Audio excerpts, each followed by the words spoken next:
Bonjour. Pendant cet Advent, la liturgie nous présente le prophète Jean-Baptiste pour nous préparer à accueillir le Sauveur qui frappe à notre porte chaque jour. Saint Jean l'évangéliste résume la vie de Jean-Baptiste par cette phrase que j'aime beaucoup. Lui, le Christ, il faut qu'il grandisse, et moi que je diminue. Je voudrais simplement retenir 3 moments de la vie de Saint Jean-Baptiste qui me paraissent d'une très grande actualité. Le premier moment, c'est qu'avant de commencer à prêcher, Jean-Baptiste a accepté de vivre l'épreuve du désert, comme beaucoup de prophètes avant lui et comme Jésus après lui. Car le désert est un temps de dépouillement extraordinaire. Loin des foules, il a vécu la solitude, le silence et une vie ascétique qui a impressionné. Il se nourrissait de miel sauvage et il était habillé de peau en poil de chameau, une ceinture de cuir autour des reins. Nous avons du mal à imaginer combien on peut être raboté par le désert.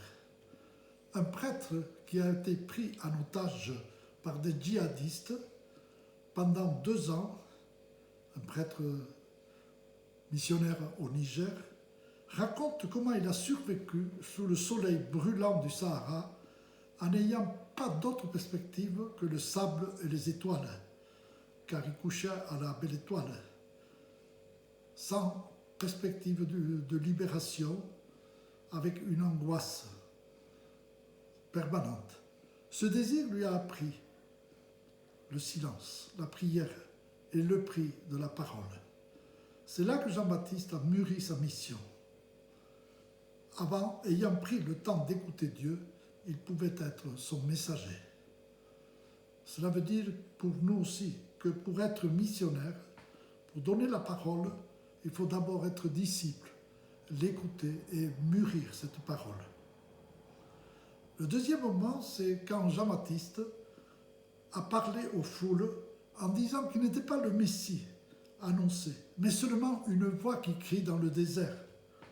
Moi, je ne suis pas le Christ, mais je suis celui qui a été envoyé devant lui. Celui qui a l'épouse et l'époux, mais l'ami de l'époux, il se tient là et il écoute. Moi, je baptise dans l'eau, mais celui qui vient derrière moi est plus fort que moi, et je ne suis pas digne de lui retirer ses sandales. Lui vous baptisera dans l'Esprit Saint et le feu. Jean-Baptiste nous apprend que le messager de l'Évangile n'est qu'un simple serviteur. Il doit guider les gens vers le Christ et non pas s'attacher à lui-même, ceux qui l'écoutent. Il faut que chacun rencontre personnellement le Christ et vive de sa vie. C'est cela la mission. Un troisième moment, authentique, humble, Jean-Baptiste a eu le courage de la vérité. Il n'avait pas peur du cruel Hérode et il lui a reproché d'avoir enlevé Hérodiade, la femme de son frère Philippe.